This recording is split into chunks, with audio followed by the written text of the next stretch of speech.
Kita beralih ke informasi lainnya, pemirsa. Persidangan dua terdakwa kasus sindikat narkotika 13 kg sabu di Pengadilan Negeri Palembang kelas 1A khusus. Jaksa penuntut umum Kejari Palembang tuntut dua terdakwa hukuman mati. Pasca ditangkap polisi, kedapatan menyimpan narkotika sebanyak 13 kg sabu untuk diedarkan di kediamannya di Jalan Tegal Binangun, Kelurahan Pelaju Darat, Palembang. Tony Kurniawan dan Suyanto Gustono jalani sidang di Pengadilan Negeri Palembang kelas 1A khusus.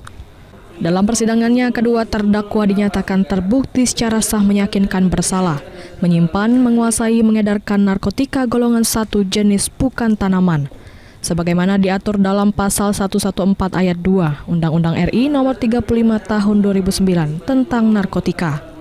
Dengan itu, jaksa menuntut kedua terdakwa masing-masing hukuman mati. Pasal 132 Ayat 1 Undang-Undang Republik Indonesia Nomor 35 Tahun 2009 tentang narkotika.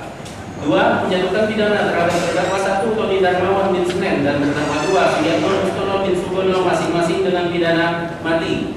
3. Menyatakan barang bukti berupa 13 bungkus besar narkotika jenis sabu-sabu yang dibungkus plastik warna hijau muda, dalam beratnya itu keseluruhan 12.956,36 gram berdasarkan berita acara yang telah. Atas tuntutan jaksa tersebut, terdakwa melalui tim bantuan hukum Posbahkum Pengadilan akan melakukan pembelaan atau pledoi dan persidangan akan dilanjutkan pekan depan. Dari Palembang, Guntur, iNews melaporkan.